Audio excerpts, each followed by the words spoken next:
અષાઢમાં મેઘો અનરાધાર વરસી રહ્યો છે અને રાજ્યને જળબંબાકાર કરી દીધું છે. આગળ વાત કરી નવસારી અને કચ્છની, અને હવે વાત કરવી છે એવી ધમાકેદાર બેટિંગની કે જેણે રાજ્યને પાણી પાણી કરી દીધું છે. નદી નાળામાં પૂર આવી ગયા છે, જળાશયો ફૂલ થઈ ગયા છે અને આ અવિરત વરસાદ હજી પણ આગળ ચાલુ જ રહેવાનો છે એવી પણ ભીતિ છે. અતિની ગતિ નથી હોતી અને બસ આવું જ વરસાદ સાથે બન્યું છે. સિઝનની શરૂઆતથી જ મેઘરાજાએ ગુજરાત ઉપર મંડાયેલા છે, જે ક્યારેક ધીમી ધારે વરસે છે તો ક્યારેક ધોધમાર. આજ દિન સુધી આ સિલસિલો યથાવત છે. ધોધમાર વરસાદે કચ્છ અને નવસારી પાણી પાણી કરી નાખ્યું છે, પણ બીજા કેટલાક વિસ્તારમાં વરસાદ રોકાયો છે, પરંતુ મુશ્કેલી હજુ સુધી નથી રોકાઈ. મોરબી શહેરમાં ધોધમાર વરસાદ ખાબકતા શહેરના અનેક વિસ્તારો પાણી પાણી થયા છે. શહેરનો શનાળા, રવાપર, ગાંધી ચોક, હાઉસિંગ બોર્ડ, વિસીપરા જેવા વિસ્તાર એ તળાવમાં ફેરવાઈ ગયા છે.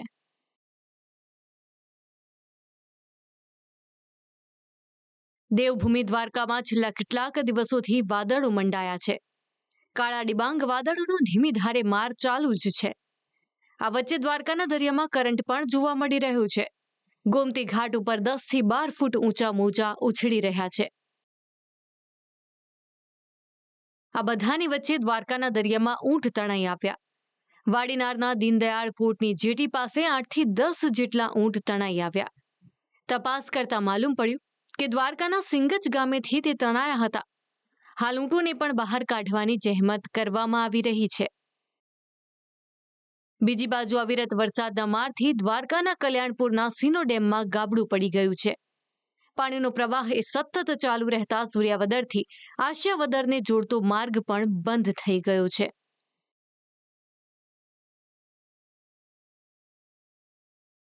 દ્વારકાની સાથે સાથે ભાવનગરના શિહોરમાં ધોધમાર વરસાદ છે.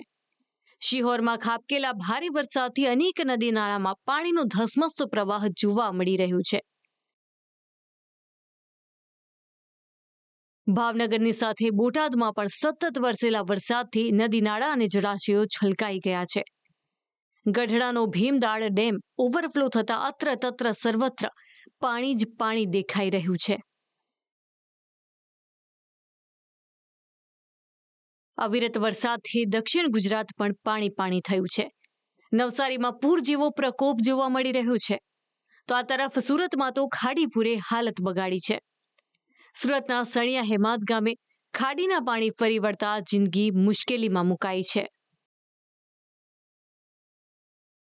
પહેલો રાઉન્ડ 24 તારીખે પાણી ચડેલું અને 28 તારીખે ઉતર્યું, એટલે 4 થી 5 દિવસ પાણી રહ્યું અને બીજા 6 દાડાની વચ્ચે પાછું પાણી ગઈકાલે સાંજના 4 વાગ્યાથી ચડ્યું છે અને અત્યાર સુધીમાં અડધો ફૂટ પણ પાણી ઉતર્યું નથી. સુરતની માફક ભરૂચનું જંબુસર પણ બેટમાં ફેરવાઈ ગયું છે. જંબુસરના શંકરનગરી વિસ્તારમાં ભરાયેલા પાણી ન ઓસરતા લોકો પાણીમાં રહેવા મજબૂર બન્યા છે.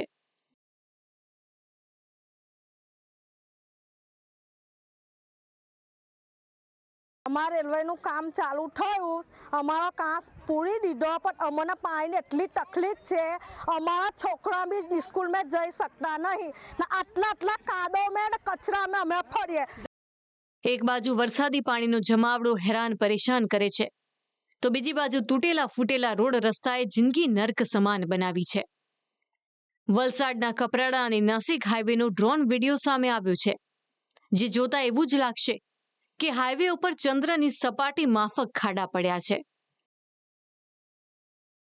ઉત્તર અને મધ્ય ગુજરાતમાં પણ આફત નથી રોકાઈ. અરવલ્લીમાં ચાલુ વરસાદી કહેરના કારણે મોડાસા અને માલુ પરના ગ્રામ્ય પંથક બેટમાં ફેરવાયા છે. ખેતરોએ પણ જળસમાધિ લેતા મકાઈ, બાજરી, જુવાર જેવા પાકમાં નુકસાનની ભીતિ ઊભી થઈ છે. પાક હતા જુવાર, બાજરી, આ તે બધા નિષ્ફળ ગયા છે અને હવે અત્યારે નવું વાવેતર કરવાની કોઈ ચાન્સ નથી, કોઈ પોઝિશન નથી અને ખૂબ ભારે નુકસાન છે. તમે જોઈ શકો છો પાછળ. અમદાવાદમાં પણ વરસાદી માહોલ યથાવત છે. નજીવા વરસાદમાં પૂર્વનો નરોડા વિસ્તાર પાણી પાણી થયું છે. નજીવા વરસાદમાં પાણી ભરાવાની સમસ્યાથી લોકો હેરાન પરેશાન છે.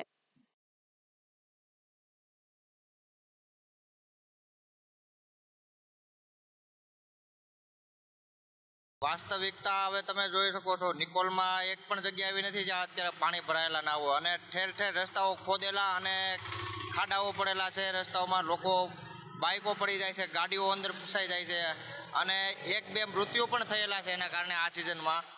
અને લોકોને ખબર પણ છે કે ભાઈ તંત્ર હજુ પણ ઊંઘે છે. વડોદરામાં પણ વરસાદની સાથે સાથે જ ખાડા અને ભૂવા પડવાનો સિલસિલો પણ યથાવત છે. આજે વડોદરાના નટુભાઈ સર્કલ પાસે ખાડો પડતા એક કાર ફસાઈ હતી. બીજી બાજુ વડોદરાના સરદાર એસ્ટેટથી વાઘોડિયા તરફનો રોડ બિસ્માર બનતા લોકો હાલાકી ભોગવી રહ્યા છે. જો કે આ વરસાદી માહોલમાં રાજ્યના અનેક રોડ રસ્તા તૂટ્યા છે. રિક્ષામાં મિનિમમ રોજનો 200 રૂપિયાનો ખર્ચો થઈ જાય ગાડીના રોડ ખરાબના લીધે. હવે કેટલા જણા પડી જાય છે, કેટલા જણાને એક્સિડન્ટ થયા. એક જણ તો ભાઈ મરી ગયો બિચારો, બરાબર. એના છોકરા અનાથ થઈ ગયા. આની જવાબદારી કોની? બરાબર. આ રોડ આખો કાળાવાળો છે, તમે જોઈ શકો છો, આખો રોડ ખરાબ થઈ ગયો છે. અને છેલ્લા 3 મહિનાથી આ જ હાલત છે. અત્યારે તો ઠીક છે, આ ખોલી દીધેલ છે, અને 3 મહિનાથી તો રોડ બંધ જ હતો હાલતમાં. રાજ્યના 243 પુલ ઉપર સ્ટ્રક્ચર બ્રિજનું કામ ચાલુ છે, જ્યારે નેશનલ હાઈવેમાં 83 કિલોમીટરમાં નુકસાન થયાનું સામે આવ્યું છે. રોડ રસ્તાની દયનીય સ્થિતિને લઈને રાજ્યના મુખ્યમંત્રીએ બેઠક બોલાવી હતી, જેમાં મુખ્યમંત્રીએ રોડ રસ્તાના કામો પર ધ્યાન આપવા ટકોર કરી છે.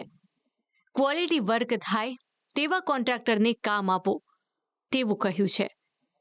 જો કે તમે કહેવત તો સાંભળી હશે, શેઠની શિખામણ એ માત્ર જાપા સુધી. કારણ કે ગાંધીનગરના જૂના સચિવાલયની બહાર જ કેન્ટીન પાસે એક ભૂવો પડતા એક ગાડી ફસાઈ હતી. હવે એનું શું કરવું? આમ રાજ્યમાં વરસાદી માહોલ જામ્યો છે ત્યારથી જ રોડ રસ્તાની રાવ ઉઠી છે.